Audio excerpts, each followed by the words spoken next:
Well, hey there, native plant enthusiasts. This is Santino, Education Coordinator for Bowman's Hill Wildflower Preserve, coming at you with another quick Noticing Natives in the Neighborhood. The native species that we're going to showcase today is possibly confused for the most often in my conversations with folks. That being said, what I mean by that is many species are confused for it, so I thought it'd be a perfect candidate for one of these highlights because it is definitely one everyone should be familiar with. Before we get on with the video, I want to thank everyone again for your support as always, and if you're enjoying these video series, both this one as well as nature notes and so forth, be sure to give the video a thumbs up. Down at the bottom there, click that little thumbs up button, as well as hit the subscribe so you don't miss out on any more native plant knowledge. Leave a comment below as well. Your interactions go a long way to help the preserve and that mysterious algorithm. So it's really great the more you guys can interact and share these videos with others. So without further ado, let's give an introduction to today's Noticing Natives in Your Neighborhood. And I'm here at a good friend's house who happened to have this native plant growing right next to her back door. I happened to notice it, and thus it fit the segment. And today's mysterious plant is very well known by the, what do you call that, mnemonic of leaves of three, leave it be. It is poison ivy. Yeah. So poison ivy is possibly one of the most common species here in Pennsylvania, as well as New Jersey and along the East Coast.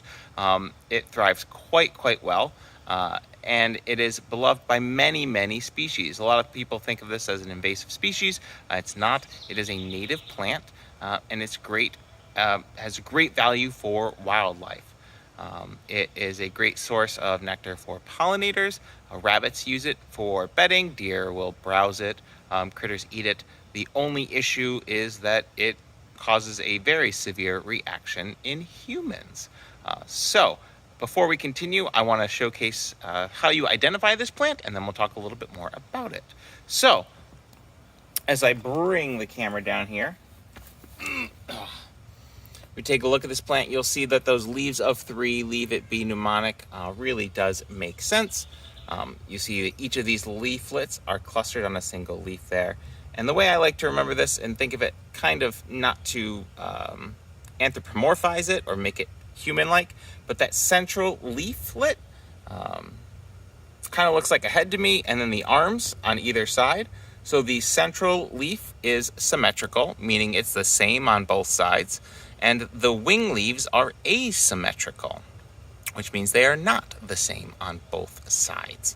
So you can fold the central leaf over in half and it mirrors up, and the wing leaves or arm leaves you cannot. So that's a really quick, easy identifier. It can have both smooth or serrate margins, meaning that those margins, those leaf edges, can be toothed or not. Think serrate, just like a serrated knife.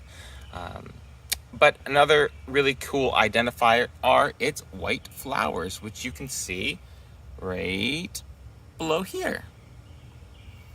Or as I make this transition and cut.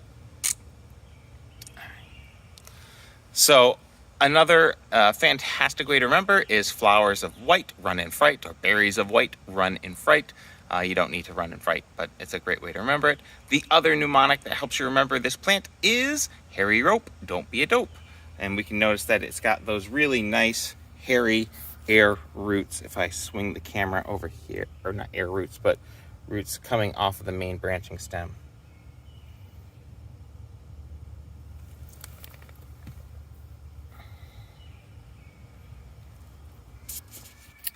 All right, so many people know this plant, obviously, because of the reaction that you get.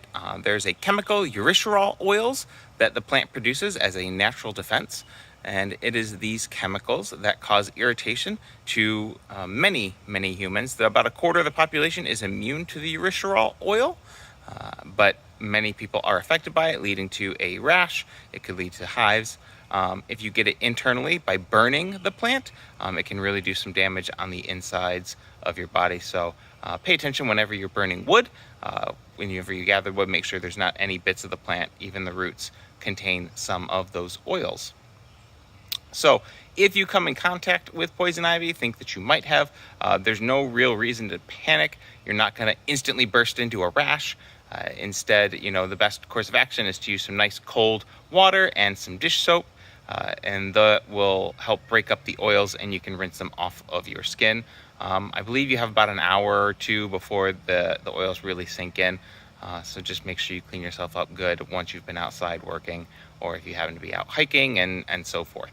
So poison ivy can be found pretty much everywhere. People most encounter it along trail sides as they're walking, but you can get it, you can encounter it working in your yard. Poison ivy has the ability to spread both asexually as well as sexually.